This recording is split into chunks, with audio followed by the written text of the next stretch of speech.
Hello everybody. Today I'm cooking a one pot food. I'm finding things in the fridge to see what I could cook up. Oh, I find a nice piece of white yam here.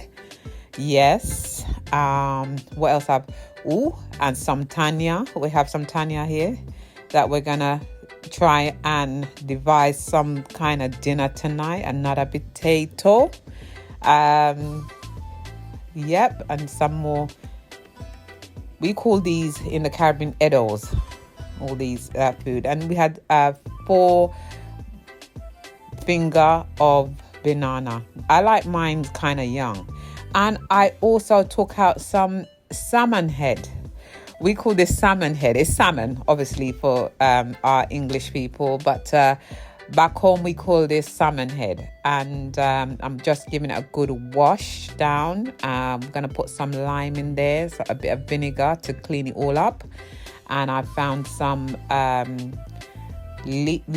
celery, red onion, some peppers, some scotch bonnet, a green scotch bonnet. And I've cut it all up, ready to season my salmon head with.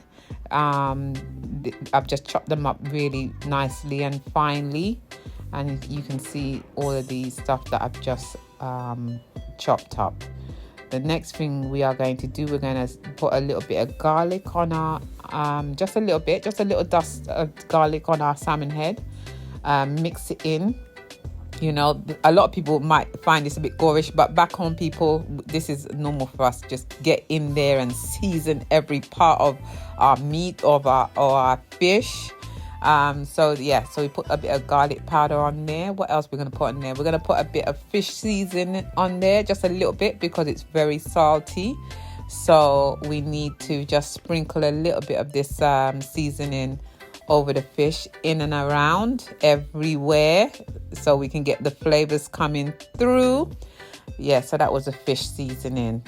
And then we are going to put some of this. Now, I don't know really what this is.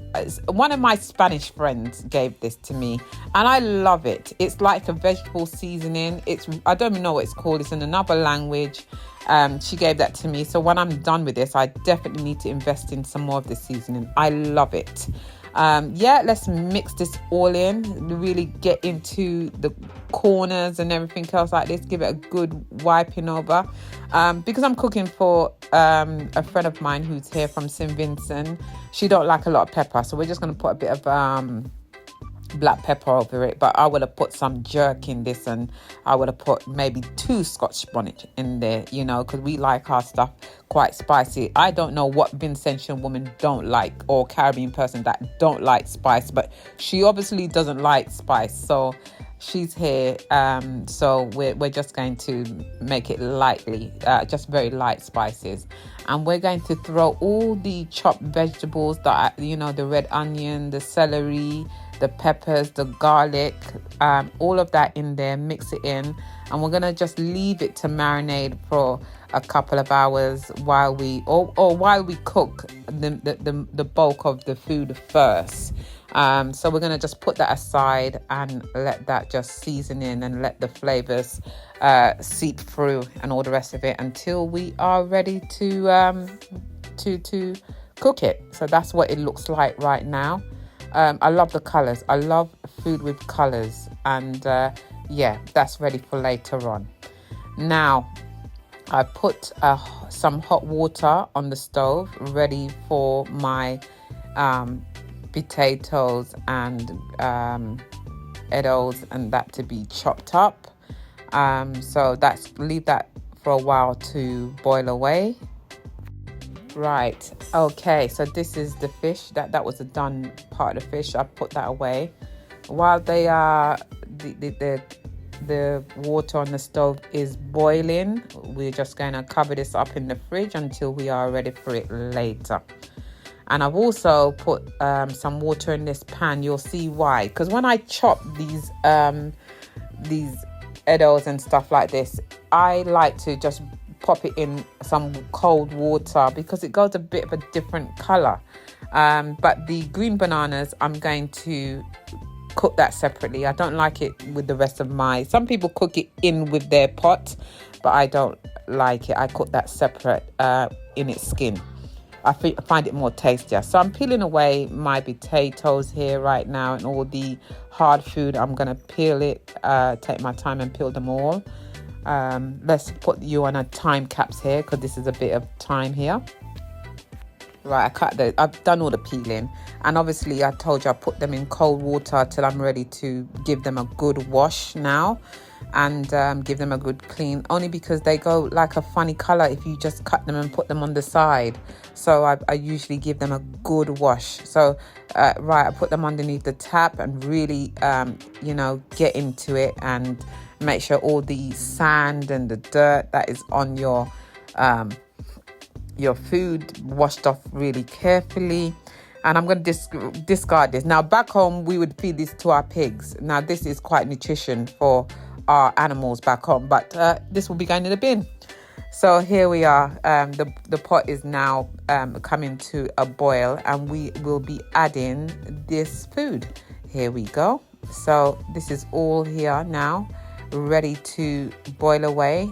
So yeah, cover it over.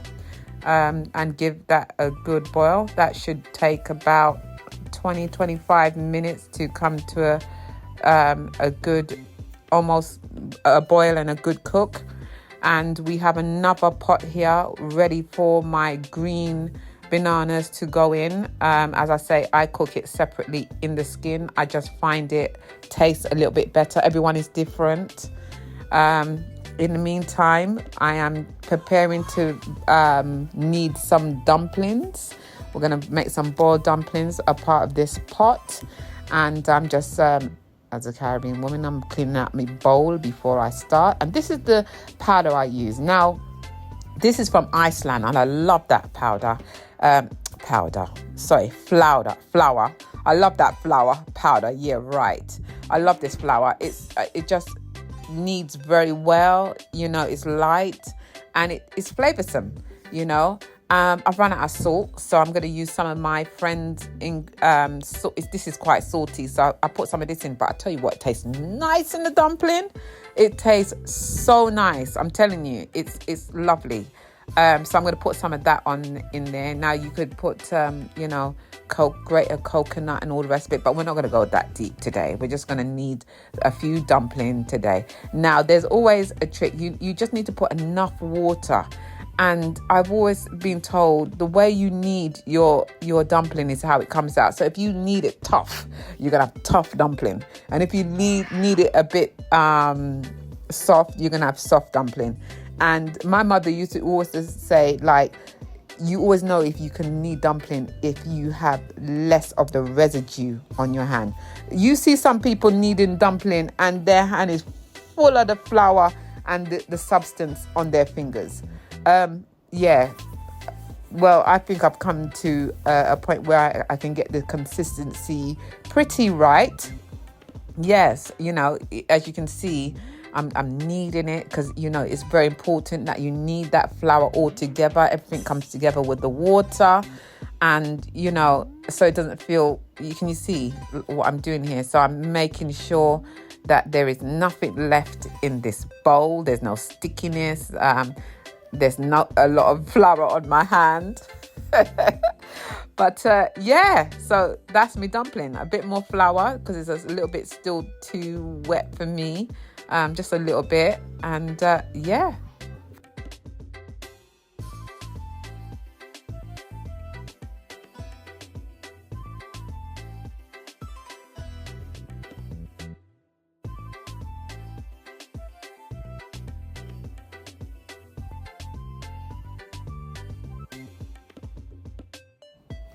you go, all done. Clean hands almost, not too sticky.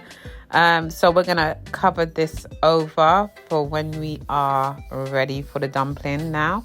Here we go. We've covered it over. So we'll come back to that later on.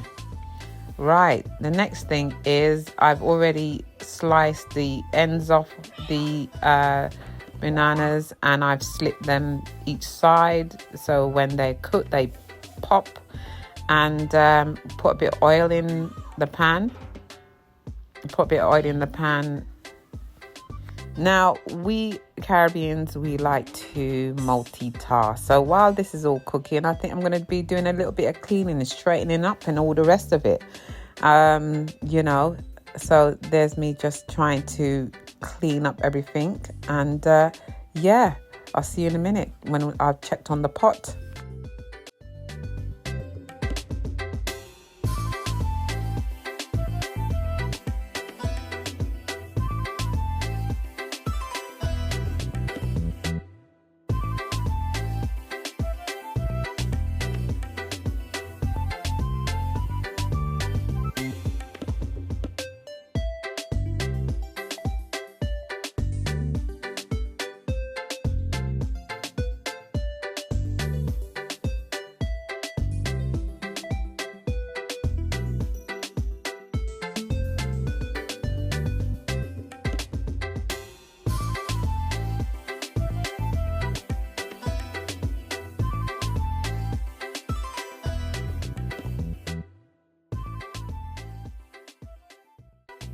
Right, I found these in the fridge, so we're going to chuck this into the pot as well. No wastage here. I need to do some shopping, but I just need to use up everything in the fridge.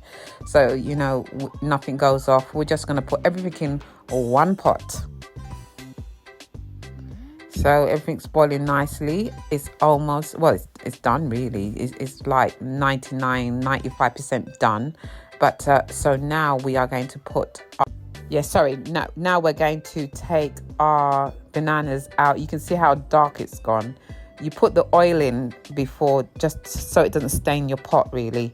And let me just put this under some cold water just to peel it and clean it. So you can see it's gone dark there. So I've just taken the skin off. So I'm just scraping the banana itself, taking off all the excess gunk and cutting the ends off and all the rest of it.